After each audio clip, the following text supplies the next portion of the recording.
Nizamabad mayor దాదాపు 10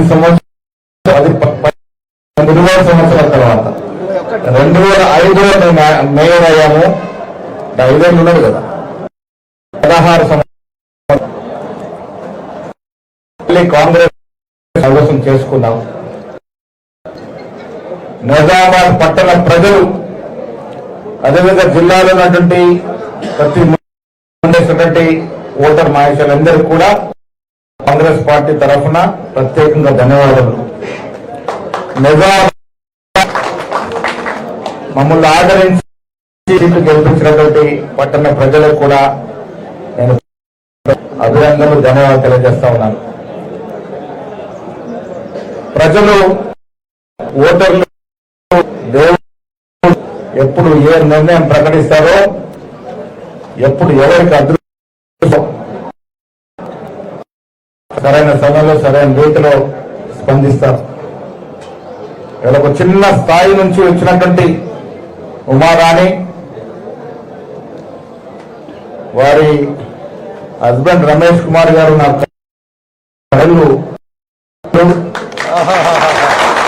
చిన్నగా కూరగాయలు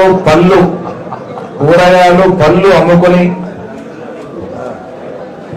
చిన్న స్థాయి నుంచి ఈ స్థాయికి ఎదిగి ఇవాళ నిజామాబాద్ మేయర్ కైవసం చేసుకున్నారు అంటే కాంగ్రెస్ పార్టీలోనే సాధ్యమవుతుంది. ఇతర పార్టీలో ఇలాంటి అవకాశం రావు.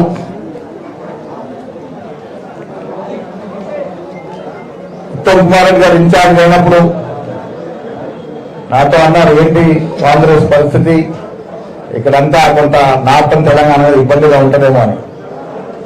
నేను ఒకే మాట చెప్పాను, మీరు ఇన్ఛార్జిగా వచ్చినారు, పోలీస్ స్టాఫ్ కామాగుడు అలవాటున మీరు మీ నేతృత్వం అన్ని గెలుస్తామని మాట చెప్పడం జరిగింది. పెద్దలు సుదర్శన్ రెడ్డి గారు, భూపతి రెడ్డి గారు, షబీర్ అలీ గారు, మేమందరం కూడా ఈ 2 సంవత్సరాలు కాంగ్రెస్ పార్టీ అధికారంలోకి వచ్చిన తర్వాత రేవంత్ రెడ్డి గారి నేతృత్వంలో నిజామాబాద్కి రావాల్సిన ప్రతి అవకాశాన్ని, ప్రతి అభివృద్ధి అవకాశాన్ని, ప్రతి సంక్షేమ అవకాశాన్ని సద్వినియోగం చేసుకున్నాం.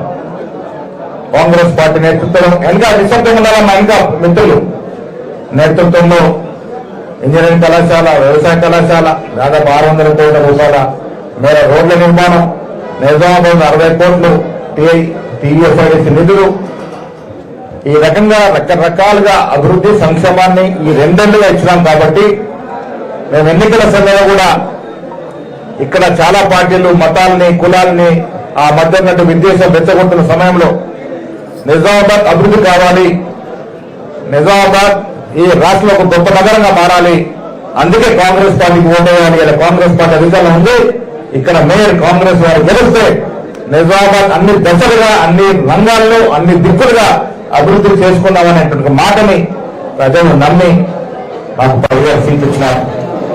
వాస్తవంలో 26,000 సీట్లు గెలవాలి. మత వైషమ్యాన్ని రెచ్చగొట్టి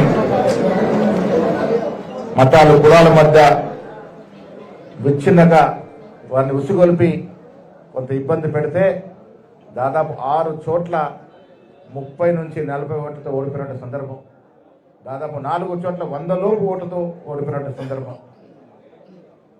ఏది ఏమైనప్పటికీ నిజామాబాద్ ప్రజలు కాంగ్రెస్ పార్టీని ఆశీర్వదించినారు. ఎన్నికల్లో మేము ఎంఐఎం మీద పోటీ చేశాం, ఎక్కడ పొత్తు లేదు. ఎంఐఎం మీద పోటీ చేసి మేము దాదాపుగా 5 సీట్లు ఎంఐఎం ఉన్న సీట్లు మేము గెలుచుకున్నాం. కానీ ఇవాళ అభివృద్ధి కోసం ఒక కలయిక అవసరం. నిజామాబాద్ అభివృద్ధి కావాలి కాబట్టి ఎన్నికలైన తర్వాత మాతో కలిసి వచ్చేటట్టు పార్టీని మేము చేరదీసుకున్నాం. దాంట్లో భాగంగా ఎంఐఎం మాకు ఏమైనా మద్దతు ఇచ్చింది.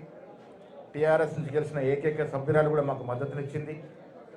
34 ఓట్లతో ఇవాళ కాంగ్రెస్ మేయర్, ఎంఐఎం నుంచి డిప్యూటీ మేయర్ గెలుచుకున్నాం. ఇదంతా కూడా అభివృద్ధి, నిజామాబాద్ జిల్లా పట్టణం అన్ని రకాలుగా అభివృద్ధి జరగాలని ఆకాంక్షతో ఇవాళ పొత్తులో భాగంగా ఈ రకంగా మేము చేసుకున్నాం. మేయర్ సీటు గెలుచుకున్నాం. ప్రజలకు కావాల్సింది అభివృద్ధి, ప్రజలకు కావాల్సింది రేపటి భవిష్యత్తు.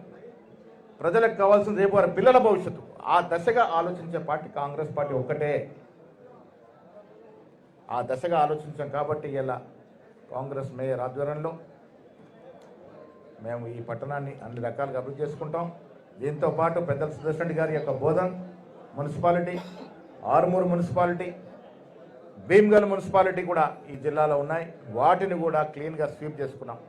కాంగ్రెస్ పార్టీ పట్ల ప్రజలకున్న ఆదరణ ఇవాళ మున్సిపల్ ఎన్నికల్లో ఓట్ల ద్వారా ప్రేమను చూపించారనే మాట ఈ సందర్భంగా మనవి చేస్తూ, అభివృద్ధి నినాదం భవిష్యత్తులో కొనసాగుతుంది.